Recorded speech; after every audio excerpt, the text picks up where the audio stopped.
Hi guys, welcome to the sequel of Two Animation Stories Part 2. Door. I jumped out of bed quickly and opened the door. Jake was standing there, all tanned and smiling. I hugged him fiercely. Then I felt another pair of arms around us. It was Gilbert. It was a nice three-way hug from a group of old friends. That summer almost felt like we were never apart. We spent every day together, just trying to catch up on missed time. I felt a little jealous of some of the things Jake and Gilbert did without me. It sounded like they had a lot of fun in their college. "What about you, Sarah?" Gilbert asked. "Break any hearts in that fancy college of yours?" I laughed a little too loudly and shook my head. Now that Jake was here, I realized that he was the reason why I never fell for anyone in college. No one understood me like Jake did. I looked at him and knew that he felt exactly the same way. It was a surprise when he asked Gilbert to go home early that day. "I've got to talk to Sarah for a bit," he explained to Gilbert. Gilbert nodded and left. Jake asked me to go for a walk. I was feeling kind of excited and nervous. What was he going to say? Was he finally going to let me know that he felt something between us? Were we finally finalizing that we were an item now? So we took a walk in the park. We sat down on a bench and he held my hand. "There's something I want to tell you, Sarah," he began with all seriousness. I thought to myself, this is it. It doesn't matter to him that I kissed Gilbert last year. He knows that I was just drunk. He's going to tell me that he loves me too. "I love you, Sarah," he said. I beamed. "I've loved you from when we were kids. I've wanted to tell you something for a long time. I know that you'll understand." "Sarah, I'm gay." What? I couldn't believe what I was hearing. How can Jake be gay? I mean, he just told me that he loved me. Then he said something else that was totally unbelievable.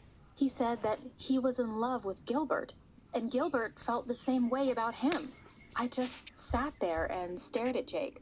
Of all the things he could have told me that day, this was the last thing that I expected. I reminded him that he was upset when I kissed Gilbert. All this time, I thought he was jealous because he was in love with me. Then Jake laughed.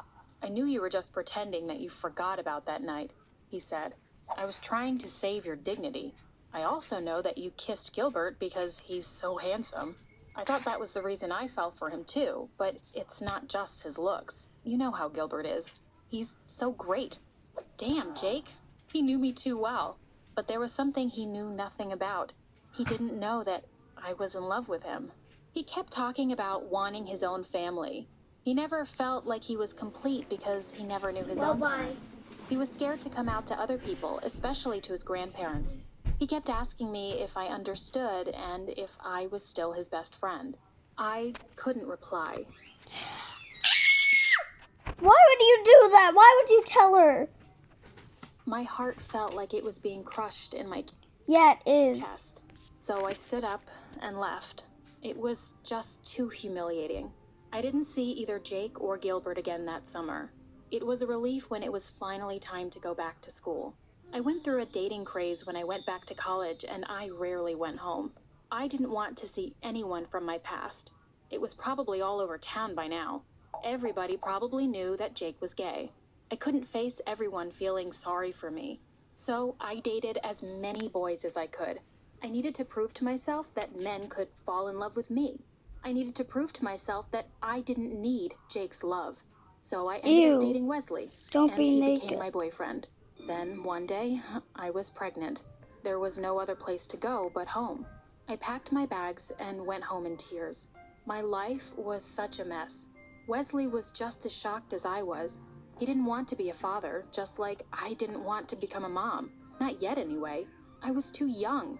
I wanted to get married to a great guy first and have a honeymoon. I wanted a career. I didn't want to be bogged down with a child. I wasn't ready. I don't know who called him, but suddenly, Jake was back home with me too. He knew I was going through a hard time. We both cried a lot together. "I feel so alone," I told him. But Jake told me something that completely opened up my mind. I felt alone for a long time too. It's not easy being gay in this town. I know people are judging me. I had hoped for your support when I came out. Then the gravity of what I did suddenly dawned on me. I kept saying that Jake and I were best friends, but I left when he needed me most. It's okay, Sarah. he said. I knew it was a shock. He told me that he loved me. He told me that being gay wasn't going to change the fact that I would always be his best friend. Then he told me that having a baby was one of the best things that could happen to anyone. I don't want this baby, Jake, I replied. You can't mean that you want an abortion, Jake asked me with an angry voice. You can't do that. I sobbed and I nodded. I knew I could never do that. But what else were my options? You can do this. I'll be with you the whole time. You won't be alone, he said. This baby is going to be so loved by everyone. He begged me not to give the baby away. He reminded me that he grew up without parents. I nodded and agreed. I could be a mother to this baby if I wanted to. After a couple of weeks, I started to feel better with Jake by my side. He was my rock. I got my strength from him. Then one day, he told me some more news. He and Gilbert decided to get married. I must have cried buckets of tears that day. I was so happy for him. I knew I could never have Jake. Even if I had deserted him in the past, he was still there for me. I was happy that he was happy. Somehow, the thought of Jake and Gilbert stopped tormenting me. I loved them both very much, and I finally decided that there was no room for jealousy if I loved someone. Jake would always be my first love, and if I loved him enough, I would be happy for him too. They decided to get hitched a few months before I gave birth. Jake asked me to walk him down the aisle. His grandparents didn't approve of their marriage, but I was going to make sure that their wedding was going to be full of love and support. It felt like the most natural thing. I saw this happen in my head when I was just a child. I was wearing a lovely dress, and Jake wore a tuxedo. Gilbert was waiting for us. It broke my heart a little to let Jake go, but if I was going... I'm sorry guys, but we have to end the video here. Stay tuned for part 3 of the sequel.